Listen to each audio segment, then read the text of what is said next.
Hello, and welcome back to Mr. B Teaches History. Today we will examine the Second Great Awakening, the first being during the colonial period. This religious movement is one of the key causes of the different types of reform movements that occurred during the first half of the 1800s. So let's get to it. During the early 19th century or 1800s, the belief in human reason to solve all problems and explain the world and our experiences started to become popular.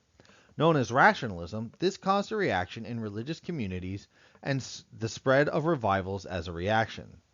These religious preachers centered and crafted their messages so that the audience who were more likely to be uneducated could understand them.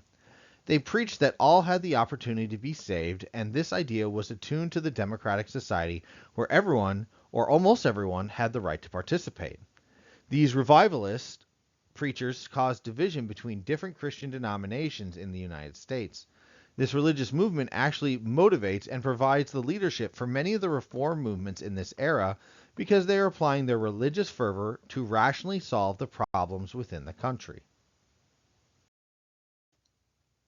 Charles Finney was one of the most well-known preachers of the Great Awakening. He became a minister after going to law school. He said he had read so much of the Bible while studying the law from Blackstone's commentaries of English law that he became a Christian and wanted to serve God as a minister.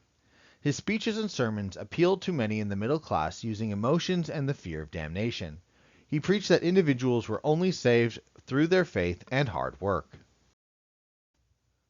Revivalism in the Second Great Awakening was very prevalent in the Baptist and Methodist churches in the United States.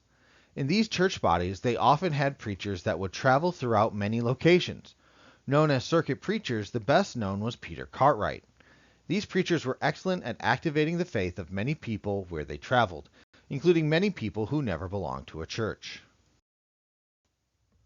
Another religious group prominent in the Second Great Awakening were people who followed the beliefs of millennialism. This belief focused on preaching the day of Jesus' return to hear and herald a 1,000-year reign before the final rebellion and defeat of Satan. One of the most well-known millennialists, William Miller, predicted Jesus would return on October 21st, 1884. This clearly did not happen, but this religious group would eventually morph into the Christian denomination known as the Seventh-day Adventists.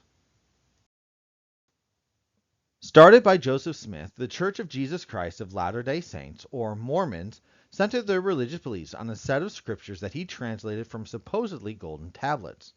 Smith said that these scriptures dated back to the Native American Indians, who were the lost tribes of Israel. These scriptures also said that Jesus visited them, the Native Americans, after he was resurrected from the dead. This faith was persecuted everywhere it went, which means Joseph Smith and his followers moved from New York to Ohio and Missouri and Illinois. Joseph Smith was murdered by a mob in Illinois, which spurred their last migration, led by Brigham Young, to Utah Territory in the western United States in the 1840s.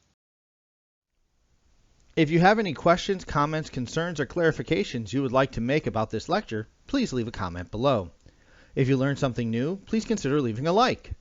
If you would like to receive notifications of more content like this, please consider subscribing and ringing the notification bell.